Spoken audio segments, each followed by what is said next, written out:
Yeah.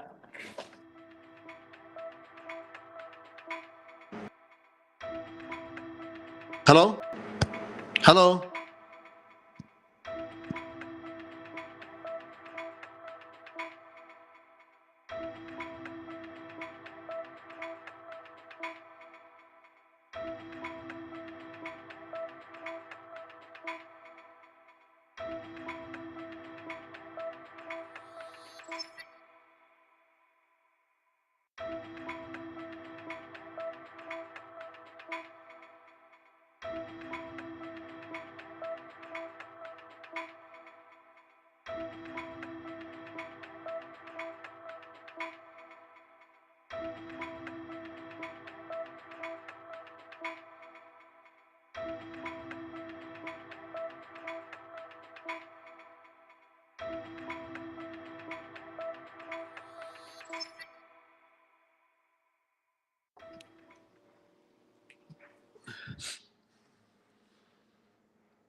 Can't hear you, Balram.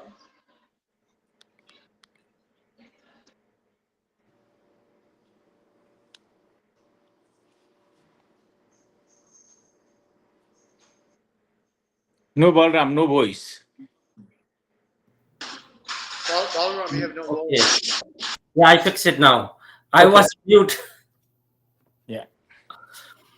Namaste, good evening, everyone. Welcome to our special online event, Understanding the Real Estate in Ontario, Canada, where we are going to explore the home buying journey step by step from our expert. My name is Balaram, and I'm thrilled to be your host today.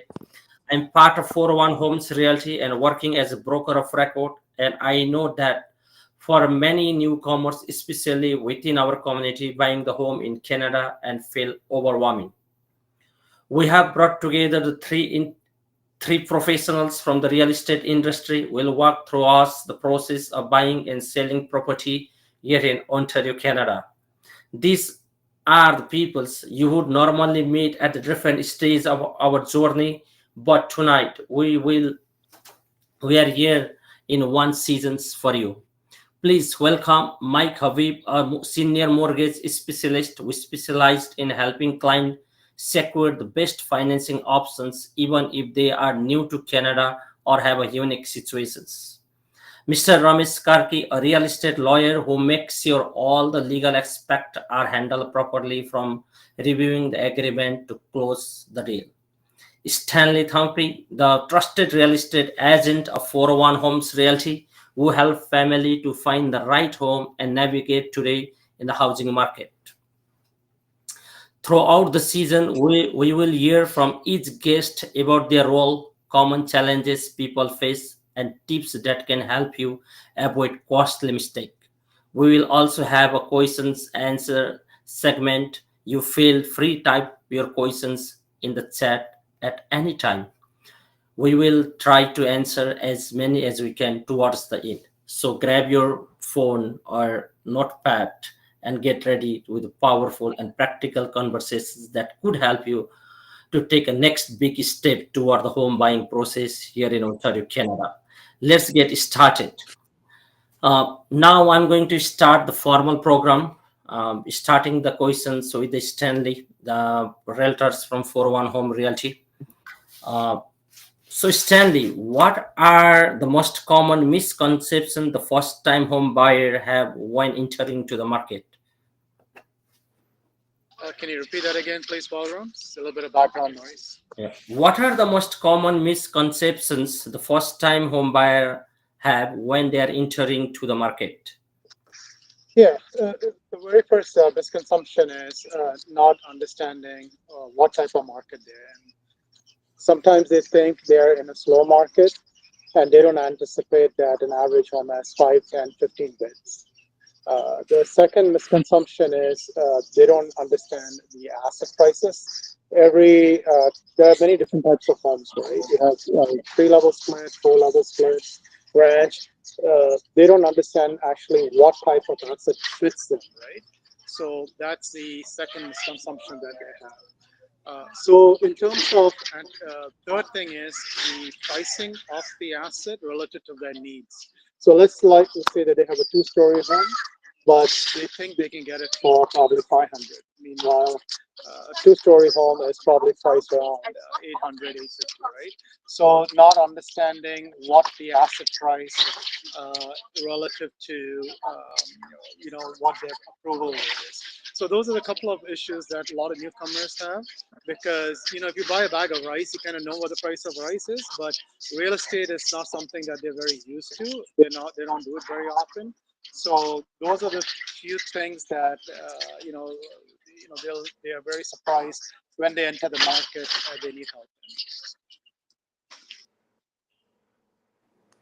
help. Thank you, Steve. The answers. Now I move to Mike Habib, the senior mortgage specialist from RBC.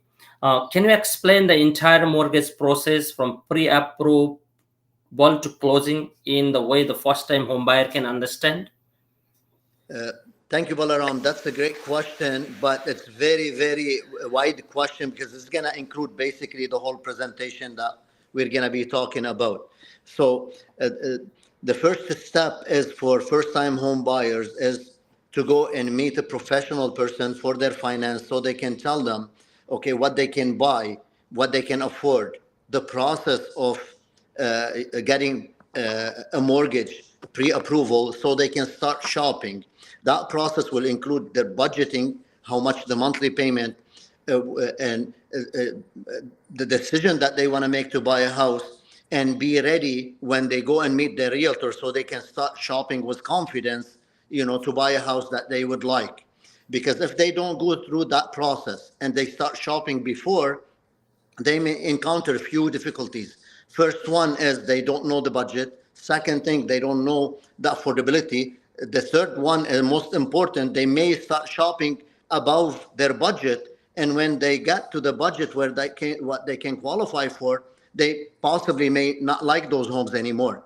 That's why the best process is go like steps one by one, be pre-approved, know your budget, know what you can afford, and then start shopping for a house that you can afford, meet your budget, and then you can be more confident when you go in the market and start looking for homes.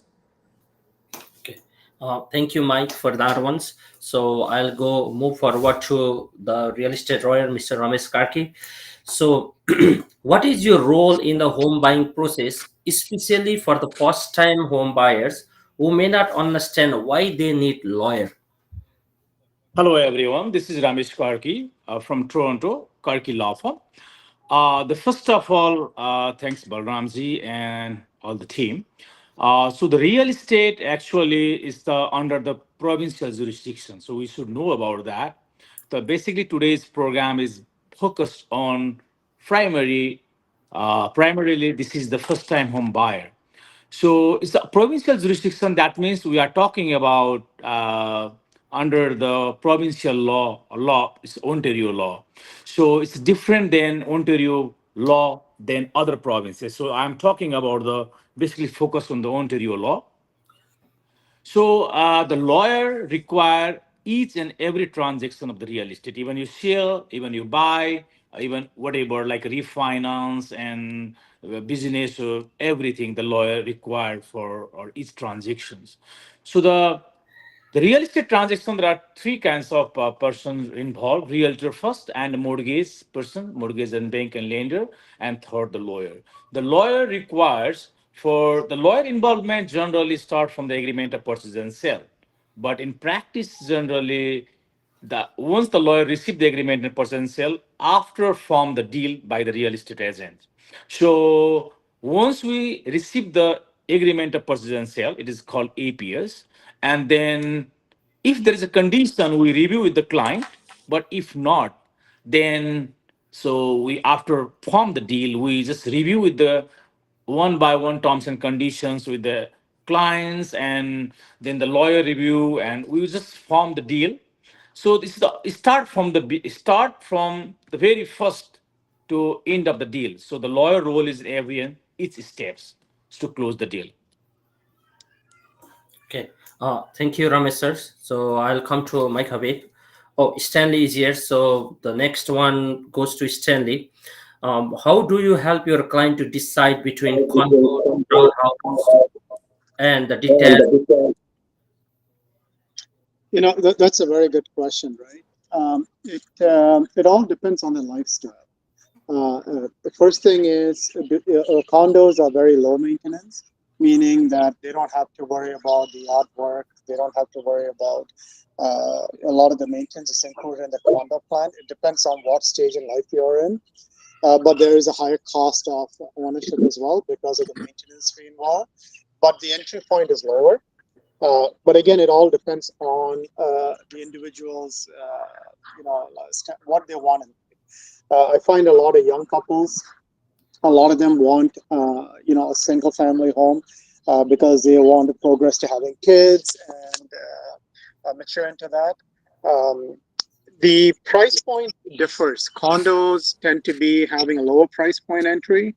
Then you have semi-detached, and then you have townhouses that have the next price point. Then you have semis, and then you have detached. One is the most expensive type, right?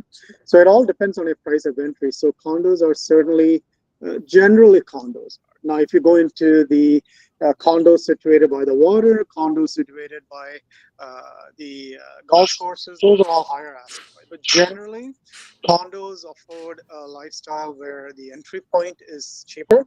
The square footage of most condos are smaller, and then you have a couple of different type of condos. You have apartment style condos, then you have like it looks like a house, like a row unit type house condos. They're all different types, but it all depends. We always ask the client based on the affordability. It shows what they can afford at a market price, because in Toronto, for example, maybe 600,000 can only get you into a condo, not a semi-detached home, which is probably in the 800, 850 range, right? All depends on the asset price. So those are the factors that comes into play when you try to decide what asset, affordability, then your type of lifestyle. Where do you plan to be in the next few years, 5 to 10 years? Do you want to do any maintenance? Do you want to have a hands-off approach? All those factors come into play, right? A semi-detached home at one point in Windsor, like 2021, those homes were in the $500,000 range. A detached home was in the 600, 650. So that's what forced clients into a semi-detached.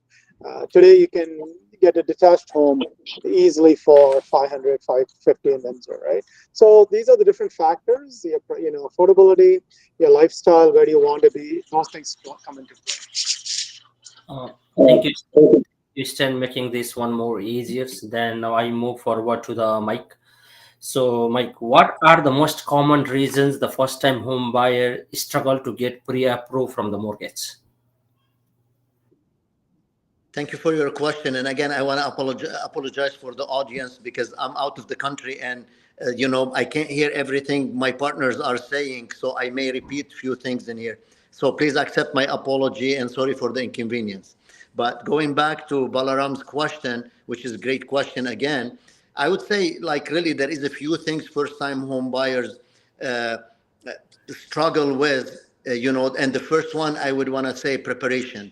Sometimes they're not preparing themselves already for a decision, okay, and they, hear from relatives, friends, parents that it's good time, it's good market. Let's go. You got a job right now. Let's go and buy you a house, and they don't understand that there is like a few steps that they have to prepare to be ready to buy that house. And the second thing I would think like those are technical reasons why first-time home buyers struggles. The first one is qualification. And nowadays, as you know, with the stress test that the government imposed a few years back, it's a lot harder to qualify for what they want to buy than what it used to be before. And in most cases, maybe the income is not sufficient. And that falls back to the based on their income, what they can afford. Second hassle that they have, most of them don't have enough money saved for down payment. And that's why I would suggest always to meet early in an early stage so I can start preparing the client to start saving money for down payment and use the programs that we have for first time home buyers, like first home saving account, like RRSPs, and we'll explain to them how that can work for their advantage. And the other thing is would be down payment. Do they have enough money saved for down payment, or do they have to borrow the down payment? And when we go to the down payment in details, there is a few sources of down payment that people can use. First one, it could be from their own savings that they save and put money aside to buy that house. And that money could be from their own sources, or it can be gifted by immediate family. Okay, and the minimum down payment here would be 5%. I know you asked that question at a later stage, and we're gonna reapproach it one more time and maybe talk a little bit in details about that subject. But the most hassle things, and one of them again, the credits, and we're gonna talk about this in the next questions. So I would say all those right now is the qualification and not being prepared to go and engage the market and then start shopping. Oh, can you help us to explain just a little bit about that immediate family for gift letter? Who the bank count as an immediate family? Was that sorry, I couldn't hear you, Balaram. Can you just give little bit explanations about the gift letters that the immediate family who fall under the immediate, like my friends or my cousin brothers or like a wife sisters, like that, like how you categorize the relationship, like that is immediate If, family. Yes. if I understood correctly, you're looking for the gifted funds, who can gift funds for the client, right? Yes. Yes. Yes. Okay. Yeah. So the gifted funds has, based on the guidelines, it should be immediate family. But I'm Middle Eastern, and the country you came from. Sometimes the immediate family, like cousins, uncles, could be more or closer to the applicant than their immediate family. So sometimes we can request an exception. Let's say best friend, and best friends help each other sometimes, from where I came from at least. So, but in those cases, when we need an exception from immediate family to gift money for the client, okay, we need a strong mitigation to the underwriters to understand what's the relationship between that donor and the client. Why is that? Because the main thing for the underwriter, or they accept the gift letter, they want to make sure that's not borrowed amount that's going to incur additional debt to the client when they're buying their house. Example, if somebody borrowed some money from a friend to use it for down payment, and they stated that was a gifted.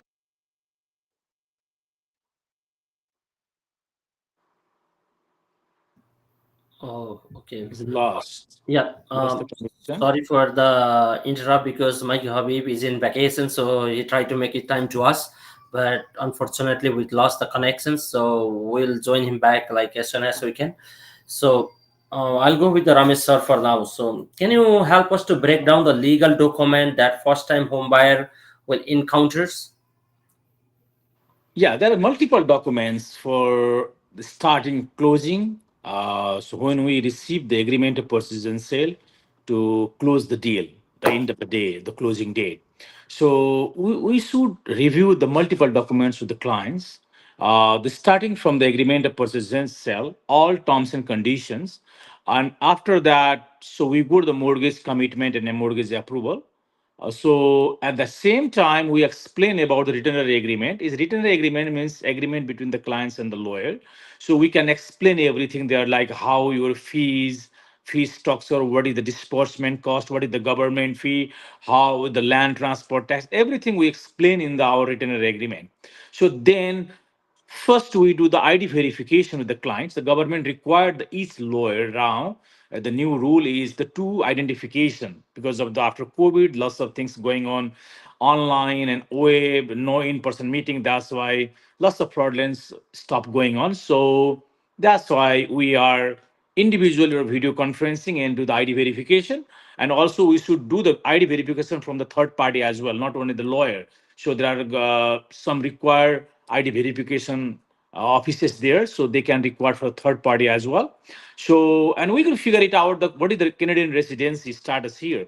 Maybe the permanent residents, Canadian citizens, or the work permit. There are certain rules. So now the government banned the certain area to buy the property. So it's extended until 2027.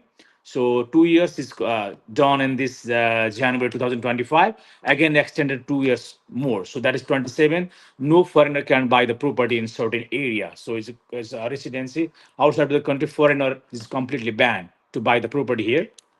The and we also require, so we will discuss about the client regarding the title source. Title source means like a whole history of the property and the title, and also the title insurance is important, so we're going to discuss later about the title insurance.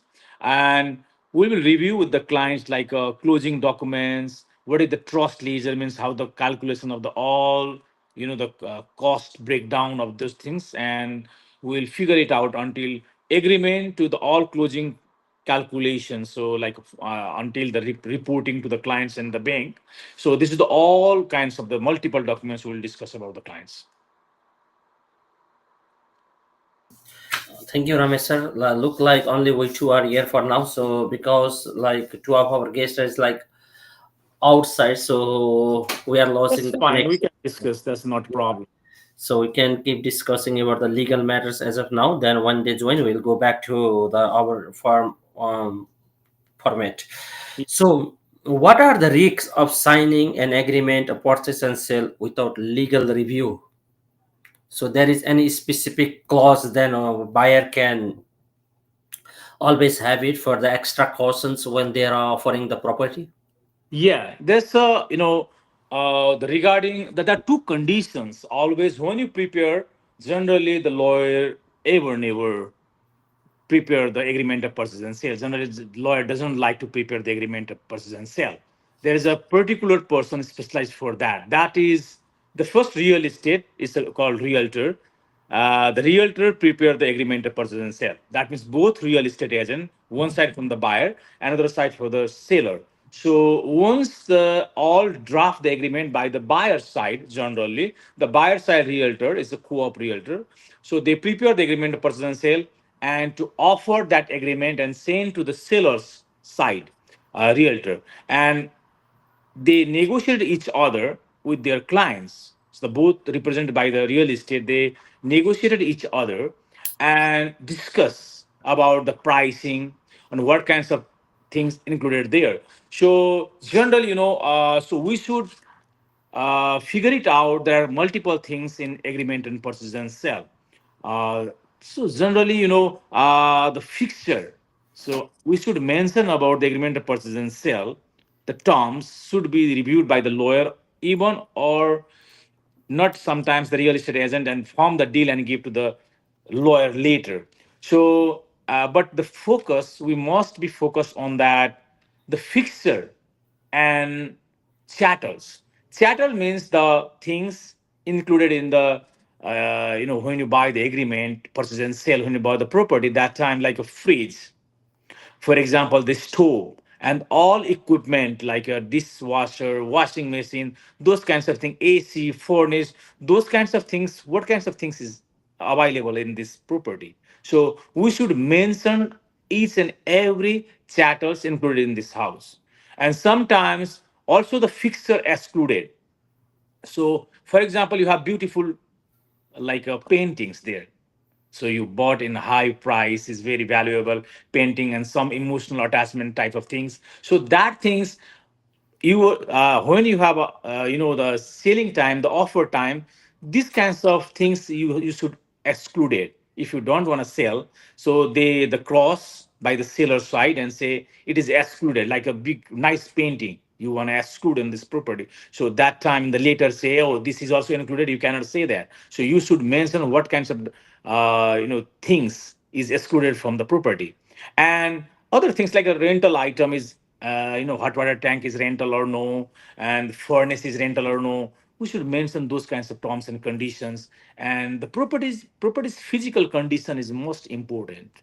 So there are lots of nails on the wall, or the dirty, and this house is not clean, those kinds of things, scratches in the house or some broken wall, those kinds of things we should mention on the, if those things available there, then the real estate has to mention on the terms and condition, it should be fixed on closing or before closing.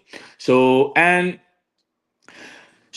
but keep in mind small wear and tear like the moving time, something like crashes on those kinds of things is not covered. Generally it's not covered under the agreement of potential. It is exception to the simple type of wear and tear kinds of things. And always equipment should be the good working order. So good working order means it doesn't should be the perfect one. Good working order means like whatever fridge you have and is a working condition, that is the good working order.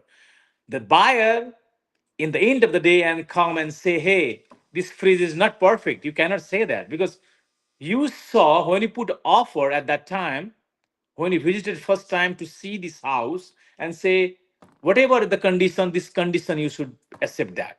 No option. The buyer doesn't have option to ask the brand new. If you want these kinds of things, you have to mention in the agreement and purchase and sale. All the important things is always the vacant position of this property. The property there are like a tenanted property or no, is vacant or not. You have to mention if there are tenants, then you should mention the terms and condition that the property should be vacant on day of closing or before day of closing.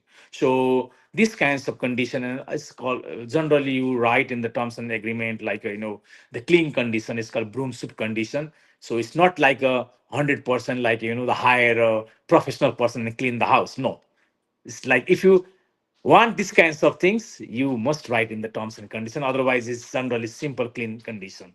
It's okay for that. So always these kinds of terms and conditions. So from chattels to the physical condition of this house, everything should mention in terms and condition of the agreement of purchase and sale. Thank you, Ramesh sir. Welcome back, Mike Habib again. So sorry for that one. So I just want to ask like one cross questions on that ones to or the Ramesh sir. So what happened if buyer or seller walk out from the agreement to purchase and sell, or like the deal fell either from the buyer side or the seller side? Okay, this is the very important and most the asked question. So if the deal is formed means agreement is binding. Agreement means the two parties signed, and it is once the two parties sign, and if there is a no any condition. So, for example, the no financial condition, there is a no any kinds of other conditions. All conditions are waived means all conditions are fulfilled means there is a no chance to walk out from the deal. So because it's the binding. So if one party walk out from the deal, that means that party breached the contract. So the contract law says, so if one party break the contract, other party has entitled to sue against the person. So it is not a real estate now. It is a outside of the real estate and go to the court. So the party sue against the other person. So breaching party is maybe seller, is maybe buyer, and go to the other party and the damages or compensation, those kinds of things claimed in the law of court. So it is gonna court gonna decide whose fault, and after that nobody can say that right now, but that time the court gonna decide that. So it is no one can walk out from the deal if the deal is formed. That's the very strict black and white answer and black and white agreement. Uh, Thank you, Ramesh sir, for making this one clear. So I'll come back to Mike Habib now. Mike, how important is the buyer credit score and what score should they aim for? Yeah, thank you for the question, Balaram, because this is one of the most important things that the first time home buyers need to know. Not only need to know, need to understand and actually work hard on it, because that could have a big impact on their journey of purchasing a property.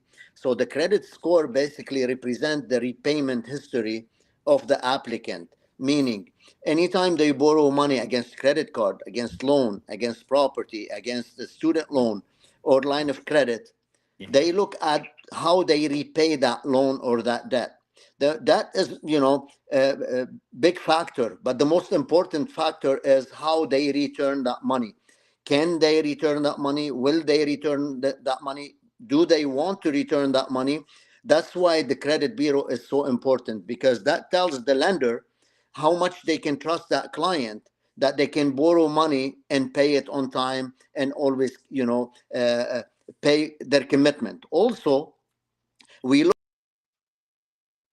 at the amount of credit borrowed to see if they'll borrow more and pay more, because the mortgage normally it's one of the biggest borrowing that the client can do in their lifetime.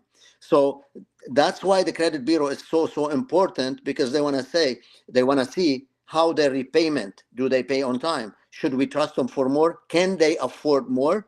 And normally I would say almost about 30 to 35% of applicants, they may hassle or have a problems with their approval because they don't have a clean credit. How do they prepare to that credit? They need to understand that credit as commitment that they commit to, and when they use it, they have to fulfill their commitment by repaying that credit back.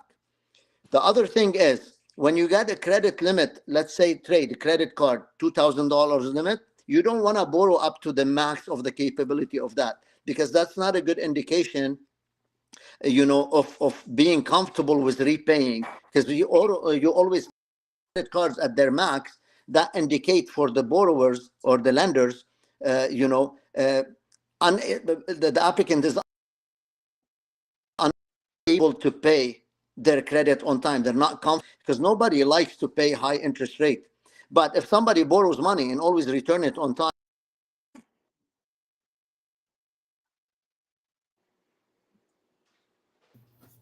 Sorry for this one again interrupt. So just gonna update our audience that my Habib is in vacation, so he's giving our time from his Okay, I vacation. just Balramji, just I want to add two things in before your question. So just I want to add with Mike's questions. So just I'm answering and supporting for this question.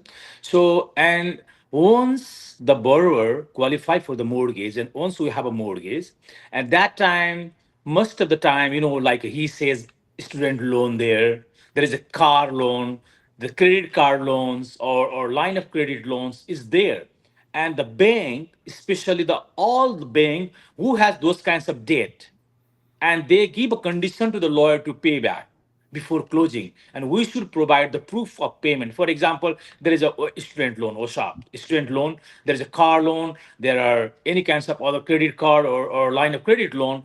The bank indicated the lawyer that those loans must be paid out and closed before closing. So that means we should prepare those kinds of things. Also, we have to, as a lawyer, any real estate lawyer, we should fulfill those conditions. So pay back to them, and then and only this condition they are qualified. They are approved by the bank, any banks. So the lender. So it is this is the qualification from the qualification purpose from the bank, but as the lawyer perspective, so we should fulfill those, the paying all and close, and sometimes only pay, sometimes close. We should follow these terms and conditions. And just I want to add one more thing. For once in our last questions, I forgot to tell one thing. So once one party breach the contract, means break the contract, and the another party has right to sue, always right to claim compensation on the another party. And that situation is also one more important thing. It is called mutual release. If both party agree, for example, seller say, oh, I just wanna okay to sign the deal and walk out from the deal, and buyer also say the same thing. If both party agree, anytime before closing, they can walk away from the deal. So they can mutually agree and walk away from the deal. It means they're gonna get back the all deposit. Whatever he put, the mutual release gonna back the deposit to the original purchaser. So it is the conditions. Thank you, Ramesh sir, for adding that one. So I'll go back to uh, Stanley. So, what is your step-by-step approach for guiding the first-time home buyer from initial consultant to getting the key? Mhm.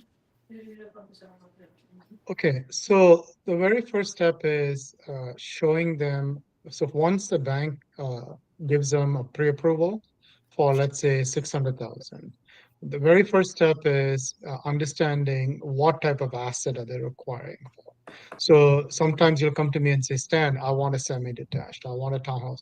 So I'm trying to understand what the client's need is and why. That's the very first step, is trying to understand what they're looking for and what is driving their decision making. The second thing is I show them based on the pre-approval. Let's say they want a detached house built in 2005, 1,200 square feet, detached house with finished basement. So I'll show them if your pre-approval is 600,000, what kind of homes fall in that price range for $600,000 home. What they will likely realize that for 600,000 you might not get a 2005 home, you might get a 1970s home in Forest Glade, uh, for that price approval. So the very first thing is, once they get the pre-approval, understand what their needs are. And the third thing is, do they want to keep this house long term, or is this a short term thing? They want to look at the next 5 to 7 years, and then after that, they want to move into a bigger home. A lot of times, you have to ask clients the questions because they don't themselves know what they're looking for, right? So, trying to explain the pros and cons of each step helps them. For example, that home that is a $600,000 approval, in LaSalle will not get you much. But a nicely renovated home can be got in Forest Glade for $600,000 with a one-car garage. So the key is understanding the needs today. Why? Understanding their long-term goals, which is the next 5 to 10 years, showing them based on their pre-approval what homes fit that criteria, then showing them all the pluses and minus. So if they're stuck with being in LaSalle, a $600,000 home will get you a townhouse. Will likely not get you a detached house. But if you move to another area like Forest Glade area, maybe East Windsor, or maybe even Central Windsor, an older home, very nicely renovated, bigger home, you can get for that price point. So those are the key factors, that understanding the client and trying to show them based on data, sold data for the last 30 days, to help them navigate the step by step so they can understand, hey, this is what I can afford. So I have to lower my expectations, or the market is down. So I can, instead of waiting for 5 years to get that nice home, I can probably get it today and leverage the low market to move up. Because a two-story home is more expensive. A home that is nicely renovated in Tecumseh is expensive, but in the down market, we could get those home for $100,000 cheaper. So if you do understand the client's needs, we can tell them, hey, you can get that deal today. You'll pay that deal today, and you can really don't have to look for a home in 5 to 8 years from now. It's good for real estate agents to get a house every 5 years, but for the client, obviously, it might not be the best strategy. So we work for the best interest of the client to get them the best fit based on today's market condition. Thank you, Stan, for making clear these questions. Now we have one question. So either Ramesh sir or Stanley gonna answer this one. Can I buy a property without involvement of real estate agent? Uh, that's a very good question. You won't need an agent, but you'll need a lawyer. so Yeah, so that's right, yes, you Stan. can. Yeah.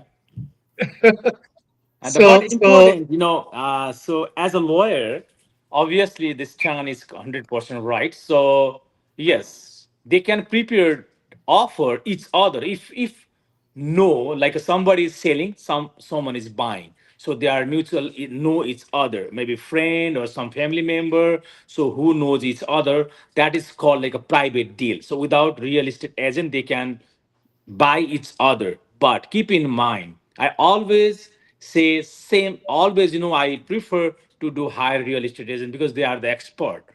You know why? So if you buy some things from the very close family member, and you know about the all chattels, you know about the chattels, what kinds of things included there, what is excluded there. So rental item is there is a no there, those kinds of things you don't know about the all terms and conditions. So you can buy, obviously you can make without real estate agent, but all those terms condition if you miss, for example, is a same thing as a financial, the huge the consequences can come in future. So if you miss the simple things, for example, just I want to the same thing I have made a couple of years ago. One client, they mistakenly forget to write like a assumption of any rental item, and it is called they forgot to write the rental item. So it means if you don't write the rental item is there, so it means you must pay, the seller must pay the day of closing. So once the day of closing, the seller before closing like a month ago, they install the water heater, they install the new furnace, new AC, water softener, and everything. And the final day, once we asked the payout statement, it was $36,000 for those kinds of all installment, all like these kinds of installation cost. So, and the end of the day, the seller knows that, oh, there is 36,000 extra cost because of the one simple terms they missed to write these kinds of terms. So is a financial consequences going to come there. So I prefer, so who is the expert? Even like you can save like a 2.5 percentage, or like a 5% or 3% or whatever percentage there you mutually agree to the real estate and you. But I prefer to go to the expert person. So it's a some, because the expert means protect you. This is your person. So I'm your lawyer. I always protect your interest, your best interest. Real estate always in best interest. Your mortgage person always whatever is preferable to you. What is the down payment? How much you can prefer to pay? Those kinds of things gonna recognized by the certain person, the mortgage agent or more bank. So that is the reason. But lawyer required for each transaction in Ontario. Without lawyer, you cannot close the deal. So even you buy from dad, mom, or even buy from your cousin or close family member, lawyer requires, but even not the real estate. But I prefer to hire real estate because of those kinds of terms and conditions. And You know, you can buy the house without real estate agent that is in the market, right? Yeah. yeah, So you can buy only the private deal. For example, I want to sell the house to Stan and me. So we came together and we do the private deal by Yeah. ourselves, and lawyer do his job on the side. But any house in the market that is sold by 401 Home Realty is under the contract with us. Then you have to use the realtors to put an offer for that house. Okay, thank you, Yadav Mama, for your questions. Now, and next, I will just interrupt for 1 second, Balram. okay. This question, one of the person who was visiting an open house asked me just last week on Hanson. They said, "Can we buy a house without a real estate agent?" Came through an open house, and I told the person, "That's your car, right?" They said, "Yeah." Uh, if you hire a brother to sell that car, um, do you think they will say, and you tell them these are the problems, do you think they will tell anything wrong about that car? Do you think they will give any indication, tell anything? They said, absolutely not. They said, if you sell the car, would you say anything wrong? No. I said, that's why if you bring a realist, if somebody else comes with a mechanic, to test that car, they'll find a lot of the faults. That's the role of a real estate agent from the buyer's perspective. Our job is to protect our client. Our job is to advise our client. Our job is to discover issues on a property with respect to the client. I went to a house recently and it was listed, and I asked the person, the agent, what was the square foot of the house? She told me 1,200 square feet. I had a laser, I measured the house, it came to 1,000 square feet. And the price of the house was priced at a 1,200 square foot home, not 1,000. So I called the agent right away and said, "Listen, you're mistaken. It's 1,000." She said, "Oh, I'm so sorry. I didn't measure. My client told me." See, if I didn't measure, our clients would have been inclined to offer the price of a 1,200 square foot home versus 1,000. So the job of an agent is to protect the best interest of the client and to verify the accuracy. Okay, that's it. And also one more thing, Mr. Balram. So, for example, so if you don't, retain the expert. Expert means who is the licensed person is called. I know. So the expert in the real estate and the lawyer or the mortgage. Everyone has is should wear the license. So if you don't hire the retain the persons to on behalf of you, For example, how to recognize what is the price of this market? The market is always fluctuate. So today's market doesn't mean that the yesterday's and maybe tomorrow. So the market is always fluctuate. So if you retain a real estate agent, they have access to verify all the neighborhood how much the purchase price is going on, what is the last sold history. They can see the whole history, so they can figure it out. Oh, this is the current market price is this one. But if you buy individually, so how do you know the price? Actually, you cannot figure it out. Or say 600,000 or $1 million, so it should not be that the price, maybe the less, or maybe, obviously sometimes. So but if you are close family, friends, and you know everything, and mutually agree on that, you can do that. But you are missing something, like a same Stan told already, that one. So nobody knows the measurement and nobody knows the price. Those kinds of things you can miss. It will be missed. Thank you, Ramesh sir, understand. So I have another questions to Ramesh sir. So before you just talk a little bit about the title insurance, and can you explain what is title insurance and why it is important to the home buyer? Okay. So the title insurance in Ontario, the title insurance means it is not a fire insurance. Just keep in mind.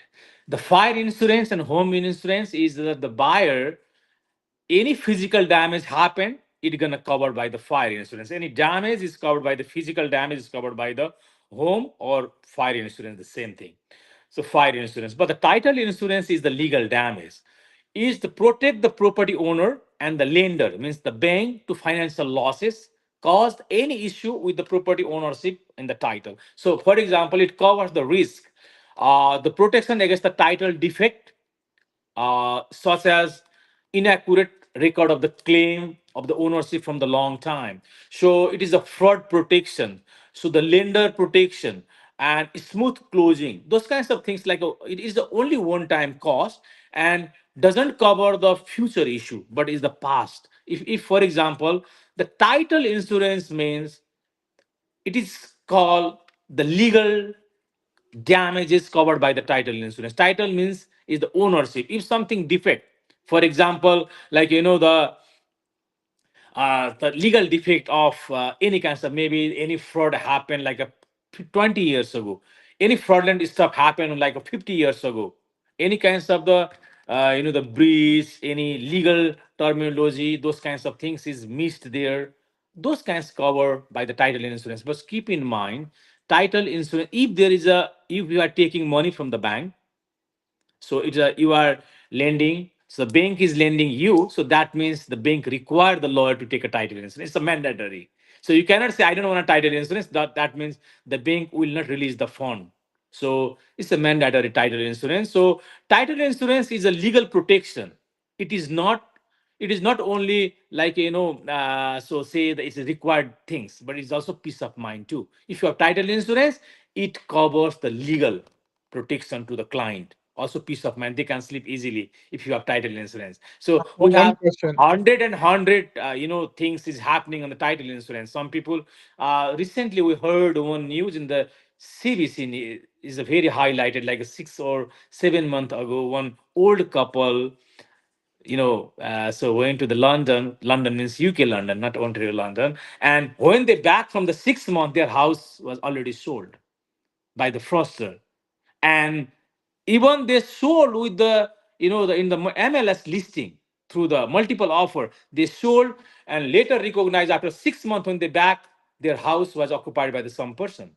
And the who bought this property, that was actual real who paid the money, that the buyer was really paying the money, not like a fake. But that scenario, 1.6 or 1.5 million houses. So this title insurance is one time. So once the now RCMP is taking this case very seriously, and the legal, the lawyer, and everyone, like the real estate agent, everyone is like RCMP is looking for that. But the thing is, this is a fraud happen, and that scenario also, the title insurance is like a $1,500. For generally, 100,000 is $100. 100,000. Generally is $90 to $100,000. So that means 1 million property is $1,000. 1.5 million property generally I'm talking about. That depends on the lender. If private lender is high, the big bank is the similar. So it's a 1.5 million property. So that means $1,500. It covers the whole 1.5 property. Title insurance cover. And finally they get a money. Buyer also get money. And title insurance are cover for the seller as well. But see the first this kinds of fraud going on. So the title insurance, we always recommend our client, even they buy in cash. Cash means even not in the mortgage, they have a money, but we say, hey, this is the circumstances. So please buy the title insurance. If no, we have to they have to sign the waiver. The lawyer say, I explain everything, but intentionally understand a situation, but I waive. And we took this kinds of situation. We can this kinds of legal document we have to keep in our file. So the title insurance is very important thing, and also it covers, for example, the seller didn't pay the property tax for last 10 years. So if they didn't pay the condo fee, and if they didn't pay the water bill, so I yesterday in the Friday, last Friday, one of my client came like a like 2022, some water bill are not paid by the seller. It's a very long time, and it comes like a maybe $1,800 or something water bill, a couple of years. So finally we file a title insurance and they can recover. But they pay, what is the condo? They pay only like the $500 for the title insurance, but the title insurance cover like whole $1,800. So it's not only it is also the good protection for the is a peace of mind and good protection for the purchaser as well. Oh, okay. Thank you, Ramesh sir, for making this one clear. Just Ramesh, one question. Yes, Will that please. cover if there's a lien on a property? Mm-hmm. If a lien on a property got carried over when you purchase the house, will title insurance cover that lien? No, the lien on the house, the agreement also, if you see the standard agreement of the agreement of purchase and sale, any liens, any mortgages that must be discharged on day of closing. So it must be paid off. So the lien, as a lawyer, we have to source the title and the lien can see.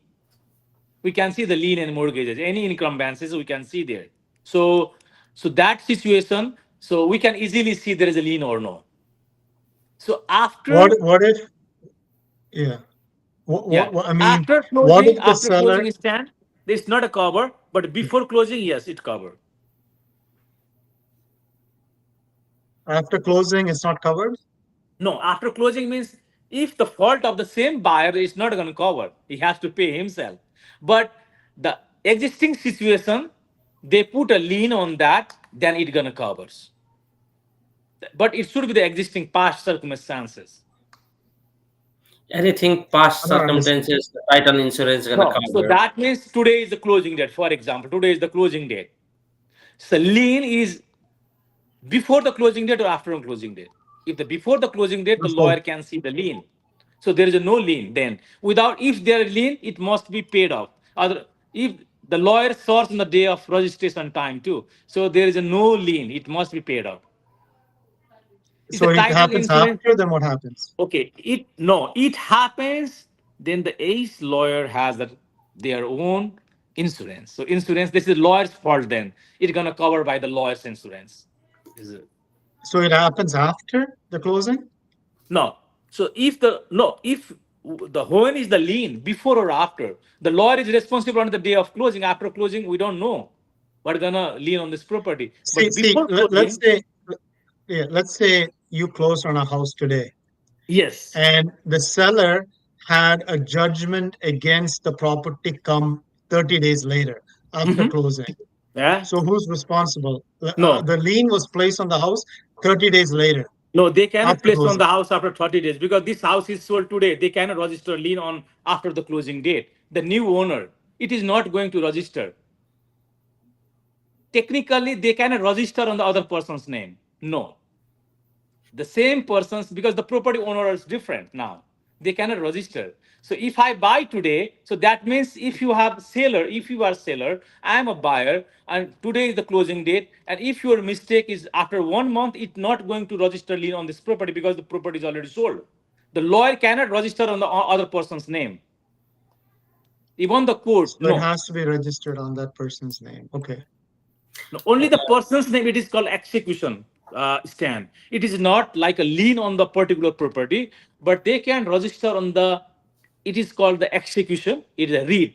The simple language is called read. So they can register read against the person. So read means in unofficial language is like a, they have to pay, is a blacklisting like kinds of things is unofficial language. But read means there is a something he has to pay. Without paying they cannot do anything, so they cannot buy and sell whatever in future. So they are listing their, this person's name is in the REIT execution only, but not on the particular property. Only the REIT they Okay. can do there. Okay, thank you, Ramesh sir, for making this one clear. Just I want to let our audience know Mike Habib is out of connections for now because he's in vacations and his network is weak. So next weekend we'll bring Mike Habib to the live show.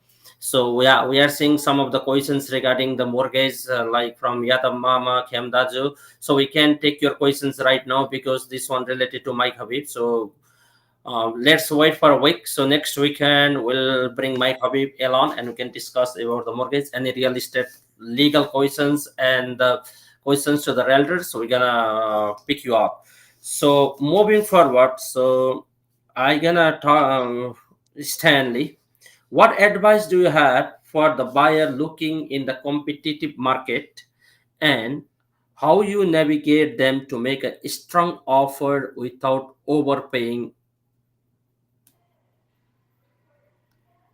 Okay. So couple of options you have. One is you have to make sure your financing is very strong.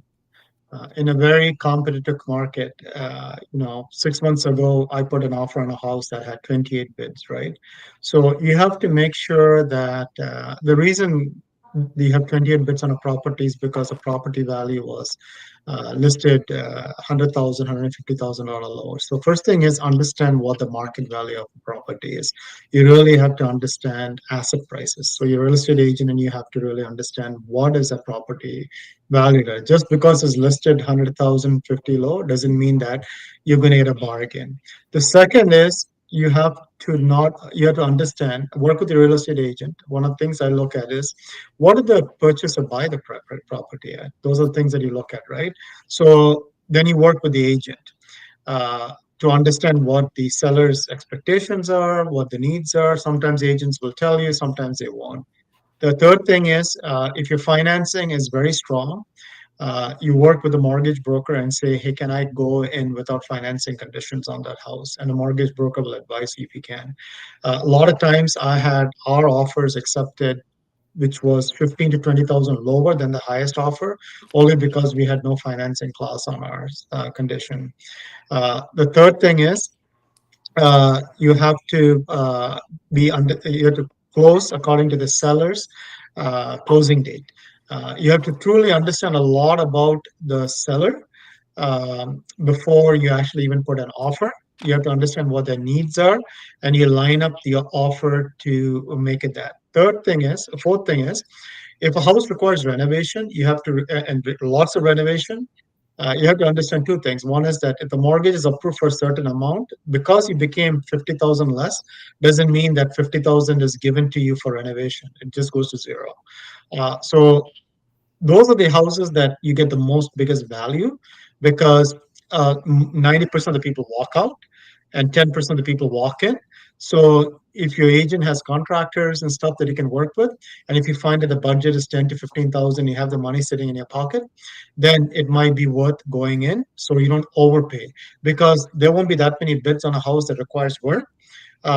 So what happens is your competition is less. That means the competitive advantage for you is greater because now you have actually priced out the cost of renovation. You're able to go in without a bidding war. You understand what the market price is. And with renovation, your house will become one of the better homes in the neighborhood because you have the most updated house at that point. So it's not necessarily a bad thing. So those are a lot of factors that we go in with not overpricing your entry into the market. We understand that after 2 months of searching for homes, and it can be a very frustrating experience when other people, outbid you. But you also have to realize, and when the market goes down, a lot of people go bankrupt. So you have to explain that to your clients that overpaying is not in their best interest if they cannot afford it, if they cannot sleep at night, right? So those are things that we constantly advise our clients, and we have to be strong enough to make them walk away as well, because you are watching out for their best interest. And a lot of times, I cannot tell my client at this point, after the back and forth of counter offers, I'm like, you know what, find another agent to put that offer for you, because we are literally going in the red zone of your finances, of the market value. I don't want to be known as the agent that put the highest offer in the subdivision, right? I don't look at that as a compliment. I look at that as a bad thing. It's easy for me to get put the highest price and walk away, but I do know that when the market turns, my clients are going to suffer, because that asset is not going to get that price. So being the guide is the strongest asset you can, and they'll not thank you then, because the search never ends. It just keeps going, but they'll thank you later when they know that they're in a very comfortable position and they understand that you work hard for them. Okay. Okay, thank you, Stan. So I'll come to Ramesh sir. So let's discuss about the land tax, transport tax, and there any rebate available for first time home buyers and how they're gonna apply. Let's do some explanations on this one. Before, when we bought a first home like in 2017-18, nobody knows about the land transport tax because all house price is low. Now these days all the house prices is high and everybody has like question about the land transport tax, right? So let's discuss like in more details about the land transport tax and how they get rebates on this one. Okay. The land transport tax is the tax by the government once you buy the property. So you have to pay. In Nepali, it's called Rajaswa. So that is the land transport tax means. So once you buy the property, it's the man. So you cannot waive this kinds of land transport tax. This is government fee. So it is the Ontario government has the huge percentage of their the financial budget is coming from the land transport tax, especially. So it's a huge amount from the land transport tax. The land transport tax is a the first time buyer. So we are talking about the first time buyer. So the first time buyer, the land transfer tax is a rebate. So they're gonna get rebate from the first time buyer as a first time buyer. So even you buy 400,000 property or even buy 4 million property, the land transport, the maximum rebate is $4,000 outside of the Toronto. So the outside of Toronto, all over the Ontario. So because Ontario, I say I'm focusing on the Ontario. Reason is the real estate is under the provincial jurisdiction. Now, I'm not talking about the British Columbia or the Alberta and Manitoba and Quebec. So those are they have their own land transfer tax and all separate law. So I'm talking about the Ontario law. So here is the land transfer tax is a maximum rebate is $4,000 in outside of the Toronto. Toronto has 4,475. So the total, if you buy the Toronto, is 8,475, or outside the Toronto is only $4,000. So this is only for the one time. If you buy the property even like a 0.01%, like a 1%, and then you are not getting after that. That's the one time is gone. So the all over the Canada, so there is only the one SIN number. If you buy the property one time, so that means the first time buyer is gone. So they will not get next time if you buy. And one another things also the misconception by the general people say that, hey, my wife is first she's not she's I bought the property 10 years ago, but my wife is a first time buyer. So so that is not applicable. If your marriage is valid and existing going on now is a valid marriage couple, then if you buy the property you are not qualified for the first time buyer.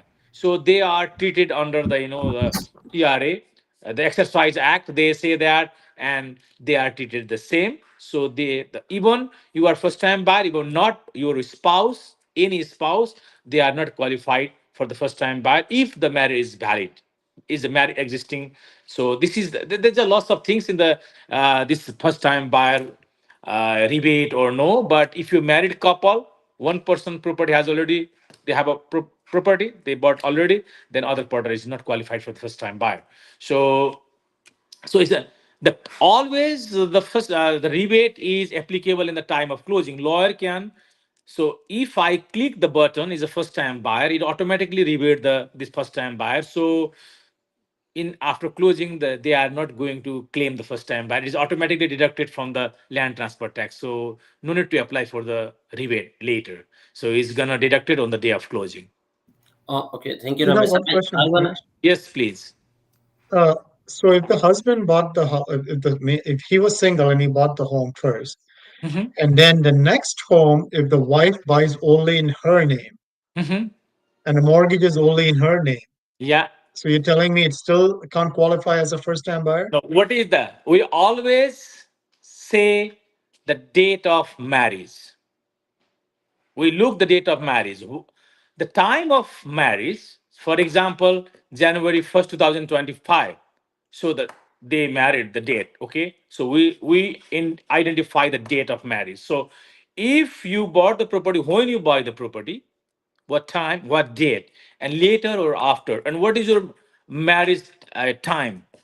So the marriage time, the marriage date, we should look on the date of the marriage. So even you are qualified, I have my one property and only my name in the mortgage, my name in the property, and my wife doesn't have anything. So it means my marriage is still going on. It's a valid marriage until day of today. So then no, ever never qualify.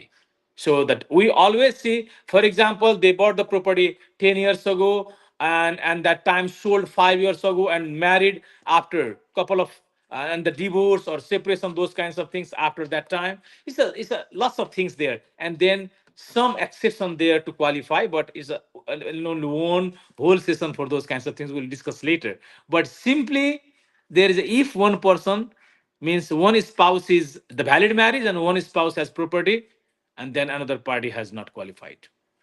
Okay, thank Very you. Uh, simple, but it's a very long topic of discussion. That's what we will discuss sometimes. I can So, ask you one questions that related to the land transport tax or first time home buyer mhm. that is like going on in our community mostly. For example, okay, I bought a property right now, Yeah, like or for example 2020, and I yeah, get married now. uh-huh, So my wife has no connections with that property, no connection with that one, even we don't know each other in 2020, yeah. right? So now we married, and that one need a legal consent to sell that property and for the mortgage or first time home buyers and everything. Okay, so you married in 2020. No, I When married, you I when bought a you house in married, 2020 okay, and married you bought the married in property in 24, 2020. married in 24, Marriage in 24, selling house today. selling house today. So okay, so you bought the property solely in your name Yep. because that time your marriage not happened that time, so you are single. You 2024, this is your marriage date. And when you are selling 2025. So that means you are the owner. The time of marriage you have a property.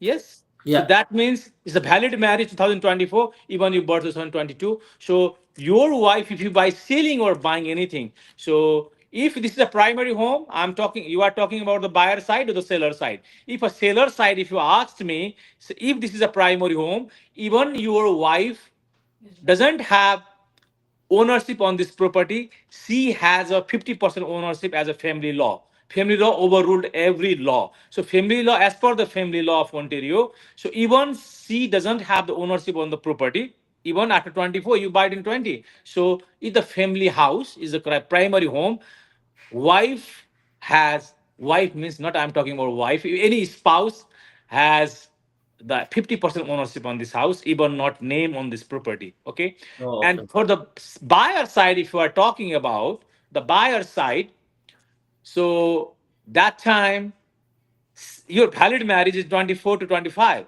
Yeah, it's a valid marriage, the one Yeah. year earlier. So that means your wife is not qualified for the next buy.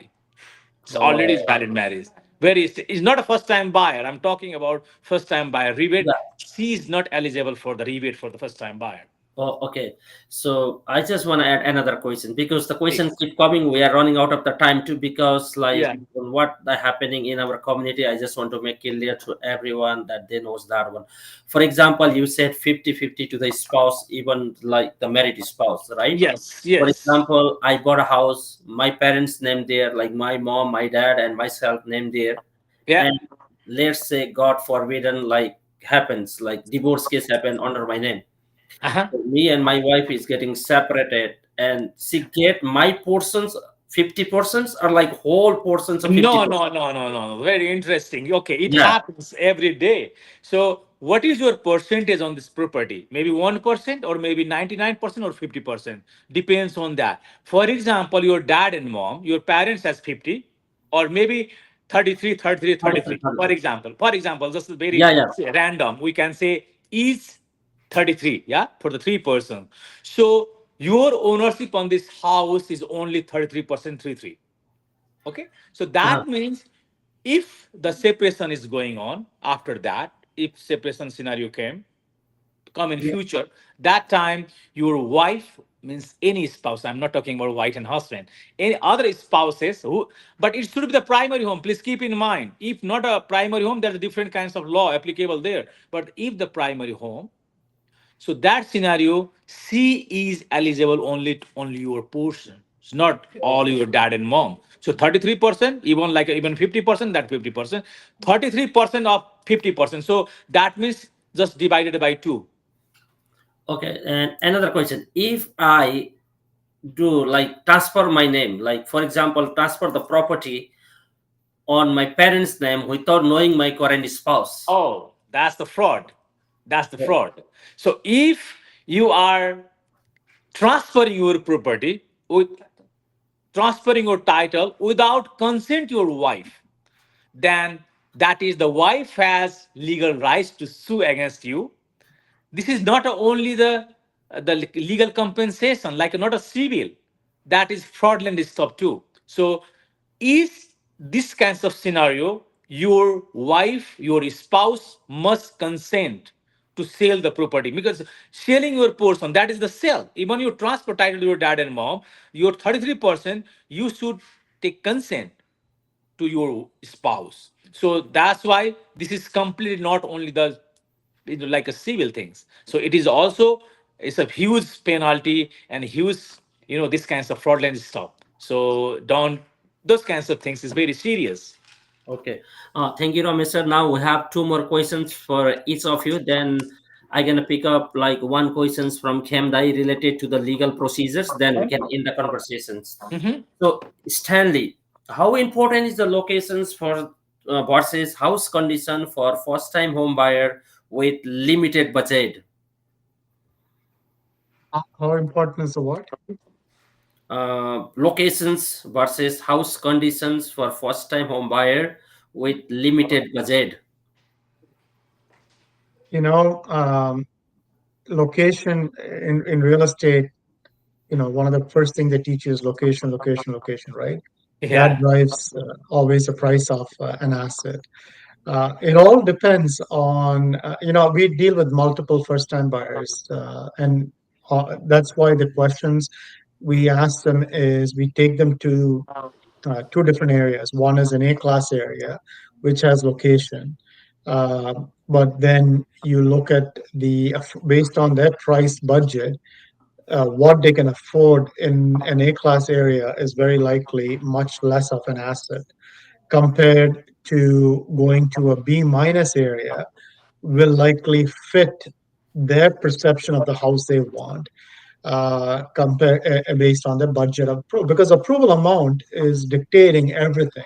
All of us love to live in a golf course on a beachside or a class area, right? But not everybody can afford it. Supply and demand dictates that's not going to work. So you have to get them more realistic on based on the approval. This is if you want to live here, but then try to truly understand that hey, your kids are in kindergarten, they don't need to stay in an A class neighborhood that has the best school district today, right? Buy an asset in a B area where it'll also appreciate because majority of the people can only afford in a B area. So it'll drive the asset prices higher and use that as a leverage to refinance if you do want to end up buying a property in an A class area. There are strategies that are available. I have families which have kids in kindergarten that want to live in South Windsor because you have the Bellwood School District or the Massey School District that is more catered towards high school and towards university. I'm like, you got a long way between now and when your kid is in high school. You don't have to go buy a home in South Windsor, which is a 1970s home. You can a 1950s home. You can actually go to East Windsor and put that money in a 1990s home, nicer home. And East Windsor, if you look at data, appreciating really fast, faster than the other areas, right? So you have to make sense of a give and take, and at some point after a few rounds they will have to make a decision, and they will come to an understanding like, yeah, maybe I don't need an A class area right now. I want to prefer a nicer home in a good area which is affordable, and then later on, if when the school district matters or certain criteria matters, I'll pay attention to it then, right? That's why you're their reasoning voice to guide them in the best path to take. Okay, thank you, Stan, for making this one clear. So I'll go to Ramesh sir. So even with our client, you are dealing with these questions a lot. So I just want to do a little more details on that ones. So if issue arise during the final walkthrough after walkthrough or after the closing. For example, so I take my client to the walkthrough Yeah. and missing doorbell or like changing the different oven there, different freeze there, right? That Yeah. happens to us too. So what is the legal procedures or resources that the buyer can do it? Like, not, Okay. let's talk in term of buyer, not term of sellers. Okay. This is one of the debatable issue in the real estate transaction. It's very, very interesting after closing. So once you close the deal today and day after tomorrow, maybe 2 or 3 days later, the purchaser will come and say, hey, my fridge is not working. Oh, stove is not burning. Dishwasher is not working. AC is not working. These kinds of things. And that scenario, what happens? So the most important thing is what we have black and white in the agreement. We have to check these things. Generally, appliances or any the physical access. So generally, we say, hey, you are the real estate, realtor. You are representing the person in the final walkthrough. You see something there. So for example, the small, I already advise you that so small wear and tear is not, it is exceptional.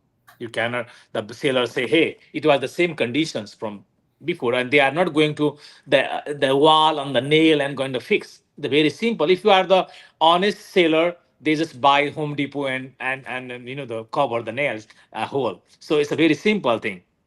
But not the all sellers are like a same thing. Some are very good, some are not. They are not even like not clean, the broom sweep condition. They leave everything like on the top of the floor and everywhere. So generally I always say the real estate and always say the same thing to my client is a buyer.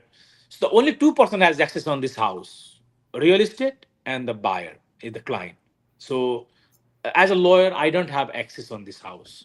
So only I have access on the legal paper. I can't see what is the fridge condition. I can't see the how the flooring and where the dishwasher is going and furnace and AC is working there or no. So I so my focus is always before 1 or 2 days of closing. So tomorrow is closing, check today or maybe before 1 day or 2 day. So walk through thoroughly. So one by one, check like stove, washing machine, dryer, AC, furnace, those kinds of things is good working order or no. So check one by one. So if there is a already, for example, there is a the inspection clause and the inspector, the expert person is the inspector. They identify a couple of things. It should be recovered before if there is a condition on the agreement of purchase and sale. So my always focus is see the agreement of purchase and sale. Is the good working order or as is? Two things. If you put a good working order, and it should be good working order as per the agreement. Some, agreement presidential, they have mentioned that they mentioned there is as is condition. So as is condition means you don't have right to ask it is working or no. As is, whatever there, you have to buy as is. Same condition. Even working or not working, you cannot question that time because you put the condition is as is, where is. So which condition as is, where is. So please keep in mind, always write on behalf of client is good working order. And if something, if you check before on the offer time, or maybe later you figure out something, try to insert the condition, hey, this will be fixed by before closing. So it should be fixed by closing day. So if something is not working, so just if after it comes, it's very common. People come and say like very interesting, sometimes funny joke type of things. So it was I bought this property in the winter, and I don't know the AC is working or no. And they came in like July, June or July, and say, hey, my AC is not working right now because I did not know about I bought the property in the winter time.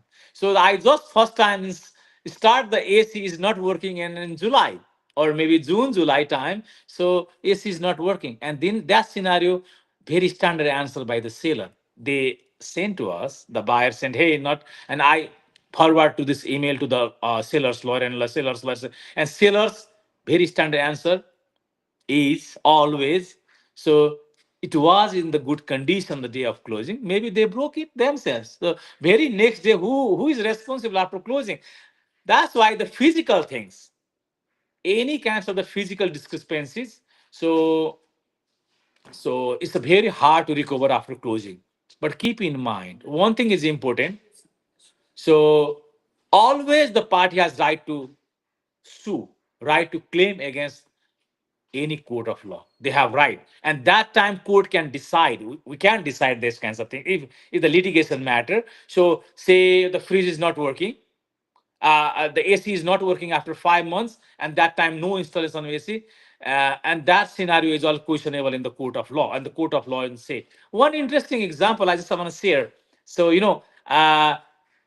the AC, they inserted in the MLS listing that there is a AC in the agreement of purchase and sale. In reality, even like both parties, the real estate agent, even the co-op side real estate, they maybe rush time, maybe there's the, I don't know, they didn't see the AC that time they particularly, and figure it out after closing, couple of like a week closing, and there is a no AC actually, no AC on this house. And they put a AC condition in the agreement of purchase and sale, and no AC in the in reality there is a no AC, not before the closing. And now my client say, the purchaser say that, hey, there is a no AC, but agreement of purchase and sale there is AC is included in the my agreement of purchase and sale. And seller say there is no AC in reality. So whatever they wrote, but there is no AC. So that means how can I give you AC? And right now the debate. One party say I need AC as per the agreement. Other party say there were no AC actually in the before closing too. No installation of any AC. And now the position is debatable. We asked, other parties say no. And the only resolution is mutual agreement. They have negotiated each other and maybe some portion what is the price of AC installation cost. They one deal, maybe the Kirchner deal, and the both parties settle like 4,000 bucks. So $4,000 they negotiate each other even after closing. This can see, and one other issue is still going on in the court. One other party is sue the buyer, file a case, the financial compensation. There's a no issue. It's going on. Depends on the client. So one party negotiates each other and finalize in $4,000. So the other party is they file a case in the court and it's going on now. So what's gonna happen? So let's see. Depend, and the court can decide that scenario. It's a very interesting things. Is after the physical things. Mhm. Always, but keep in mind one interesting thing. Anyone has right to sue other party even after closing, but court, what their decision is gonna future, nobody knows now. Nobody knows, and no one can predict, but the court can decide and based on the justice. So it's out of our hand. Thank you, Ramesh sir. So I'll come to Stanley. Can you explain the importance of home inspections and what buyers should look out during the process? If you before if the buyers want a home inspection, we absolutely encourage that because that means it's less liability on the agent. Yeah, So that's right. obviously, I Mhm. strongly encourage. But the minute they hear a $400-500 bill, they cannot back out, right? So what I do is I look at sometimes when a home is listed on MLS, the agents have attached a home inspection report on there. So what I do is I have a couple of copies of standard home inspection reports done on homes, and I give it to them. And I say, read this home inspection report yourself and see does it alleviate the fear of buying a house because they think these home inspectors have infrared cameras, they can see through walls and detect things. And when they look at what is provided in a home inspection report, a lot of times it talks about very general things like, hey, this is what we think the age of the roof is. Yeah. And then if any of the walls are exposed, you can run a moisture meter and check for moisture. They look for grading. They'll give you the age of the AC and furnace. A lot of times we know that anyway because we look at the listings and it'll tell you the previous listings what the age of the home AC and furnace is. Then they look for any shingles on the roof that are gone. But if the roof is covered with snow, what are you going to check, right? So when they look at those things, they know that none of the home inspectors check if the appliances are in working order either, right? They don't go run the washer and dryer and say, do the clothes wash properly or the clothes drying? None of them check that. So when you give them, and then when you look at a home inspection report and see how much protection a home inspector says, I cannot check this, I cannot guarantee this, I can do that, they look at that and say, okay, what is really the benefit of home inspection? So we cannot tell them on an average, hey, if the shingles fall off, you can get it replaced. If it's a few shingles, $500. Certain, but then there are certain things that are serious, like if you have water damage on a wall, then that is a little bit more serious issue, right? And this is what the cost is. But if the walls are covered totally and drywalled, you're not going to check for moisture anyway. It's very hard to detect. So we tell them the pros and cons, and in a very Yeah. competitive market like Windsor, where you Yeah. get multiple offers, if you put a home inspection clause, they're going to reject you anyway. You don't Yeah. stand a Yeah. chance, That's right? interesting. Yeah. Yeah.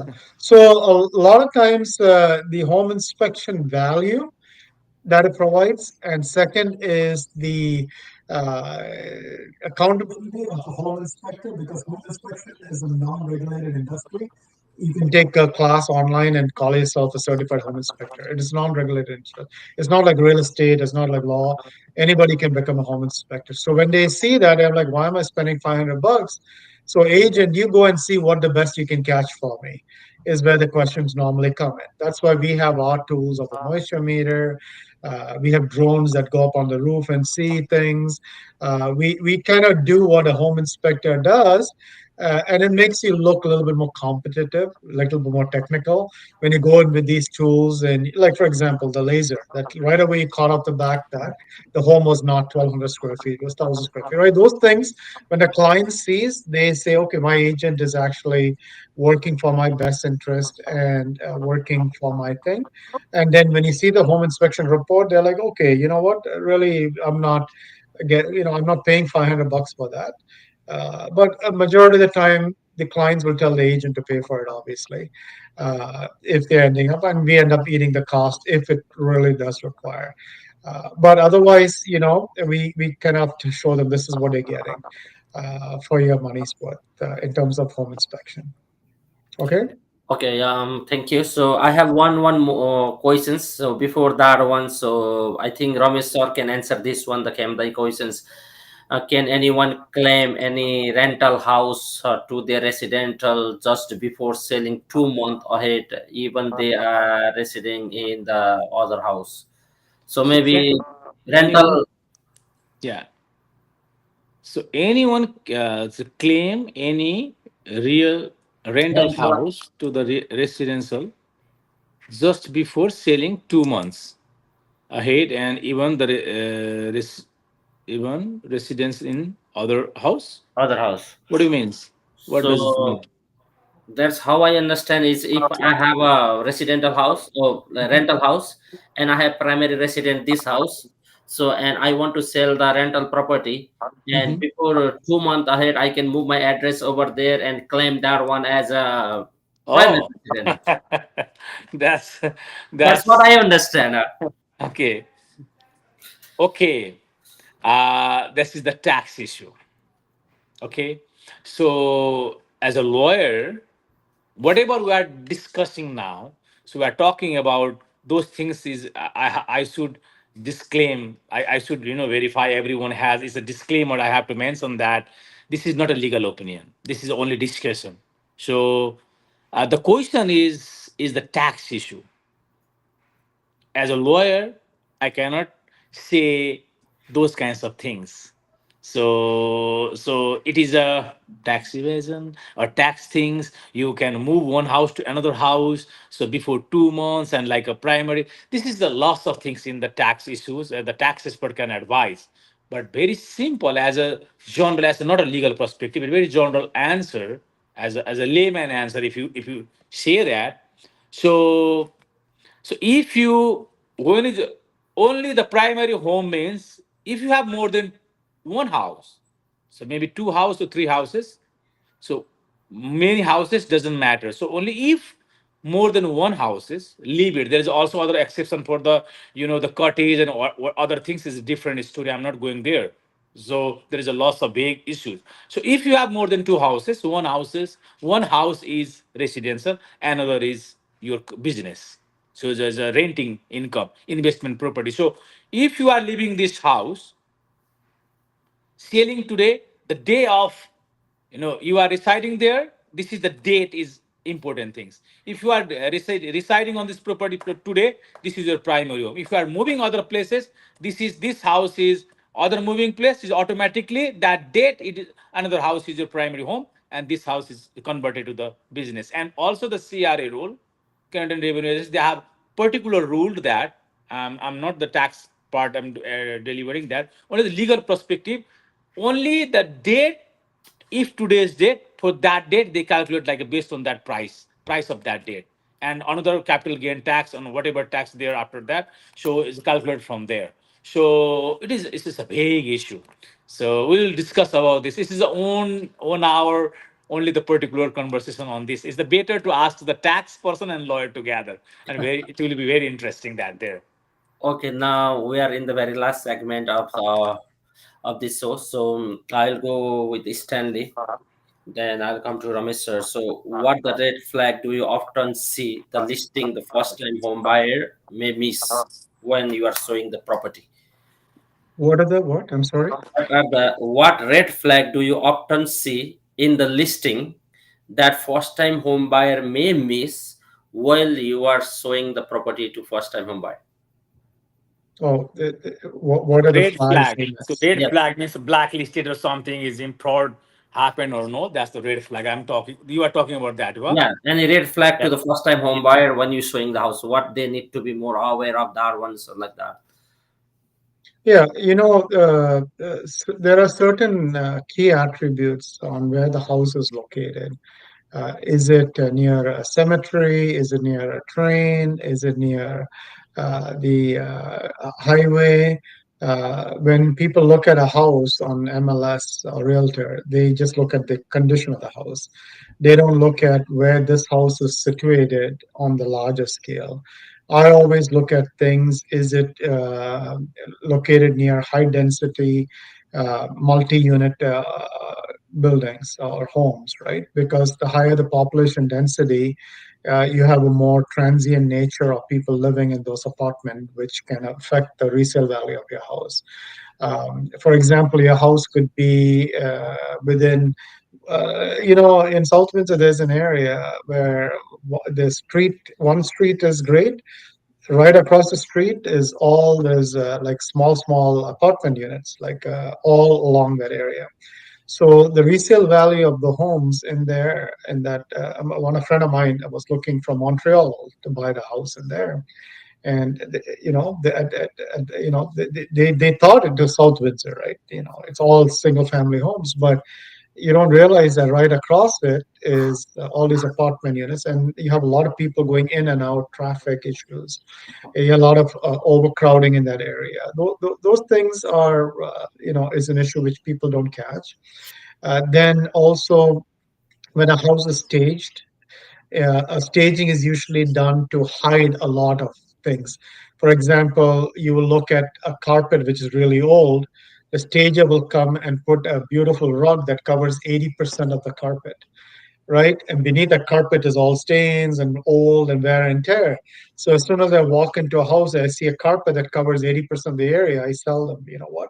There's a lot of things they're hiding underneath the rug that, and then we start rolling it back, and then he's like, oh my god, this is really bad shape carpet, you can't, it needs to be changed right away. But obviously once a staging is done, you obviously look at how beautiful everything is, not uncovering things, right? So your job is to be a detective. Unfortunately, your job is to understand how the psychology of the seller's motive and what they're trying to do, and then understand, obviously, also the get you also have to be updated on if the seller wants to rent, the buyer wants to rent the unit, part of the unit.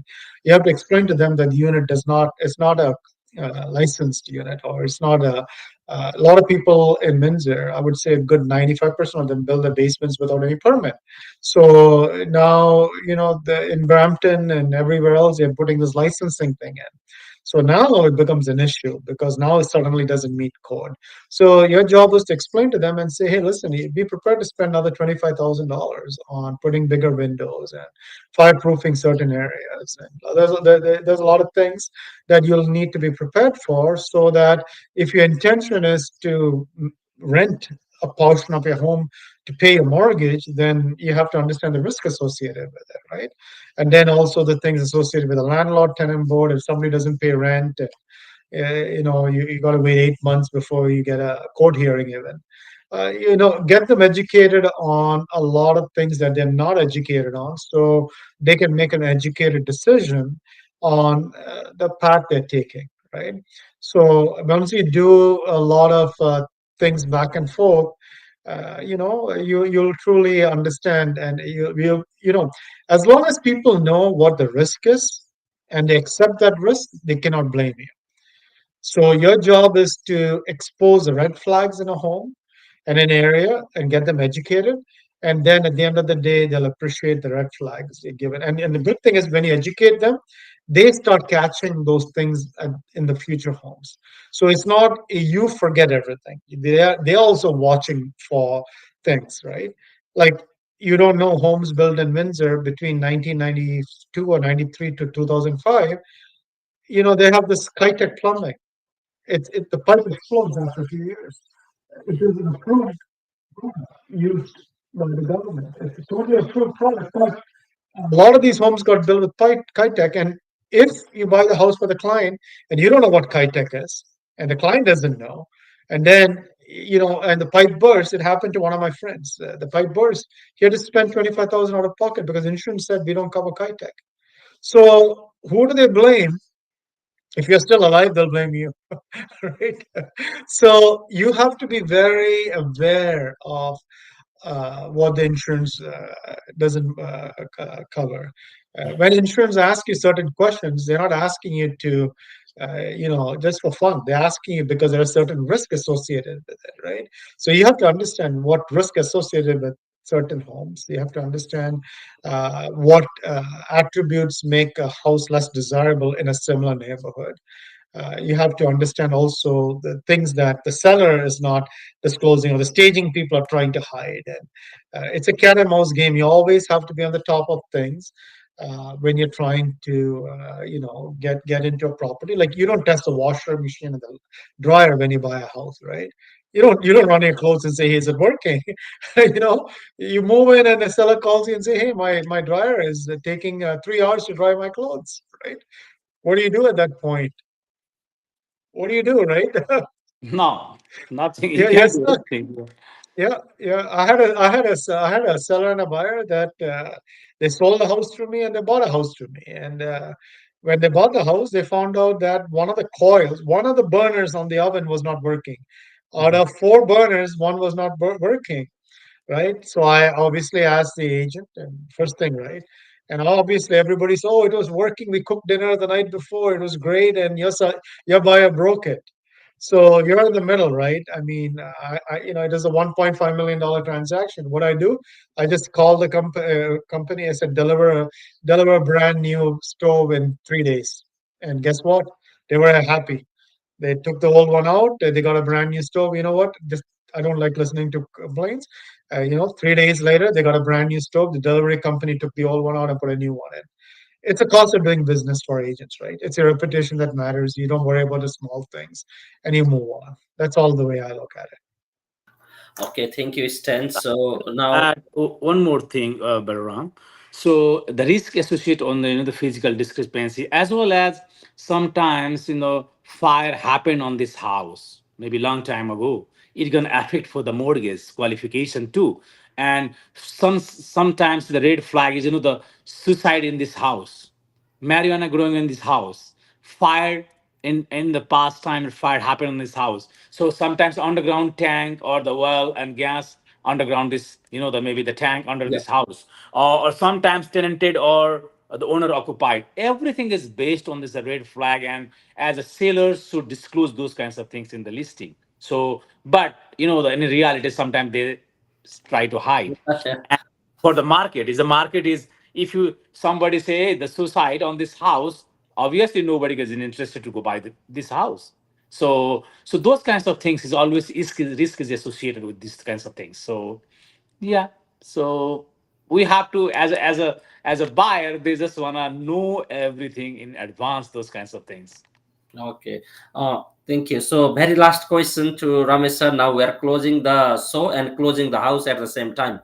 Okay. So, can you walk through us what happened on the closing day and what kind of support you provide to the client during that time? Okay, as a lawyer, so the deadline is 5 p.m. So the 5 p.m. is a land registry office. Is in Nepal is Malpot Karele. Is a land registry office gonna stop is 4:59, and even 5 p.m. So we cannot register the deal. So it should be registered before 5 p.m. So we start from 9 to 5. Simple timeline. So once we have a money, we send to the wire to the other lawyer, and that day we don't have enough work. So we should be ready for the in advance and prepare all documents, client sign, and once we register on behalf of we give ownership to the client, and then the seller give once they have a money, seller's lawyer get a money, we send to the money, and they provide the logbox code. Once we register, provide the logbox code. Before COVID, generally the practice was we exchange the keys, other physical keys, to the seller's lawyer send the physical keys to the buyer's lawyer, buyer come to office and pick the keys. That things was going before, but after COVID everything changed.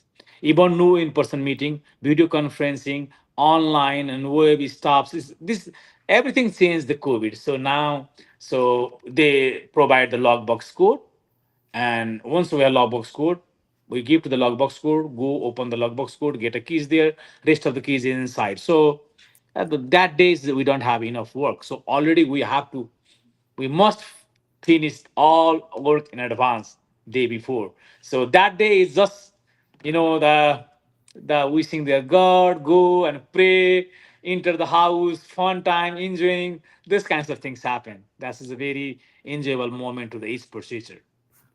Okay, thank you, Ramesh sir. Thank you, Stan and Mike Habib. So we are going to close the show. Thank you so much to our all guest, senior mortgage specialist Mike Habib from RBC, um, real estate lawyer Mr. Ramesh Karki, and one of the top realtors in 401 Homes Realty, Stanley. So thank you for your time. Thank you for joining us tonight, and for all our viewers, thank you for staying this long with us. And remember, everyone, the buying a home is a journey, but with the right support and the knowledge, it become a lot easier. And stay tuned for more event from Ujjaylo Windsor. And if you miss anything, you can always watch and replay in our page. Have a great evening and good luck with your new home buying journey. Dhanyavad. Good night.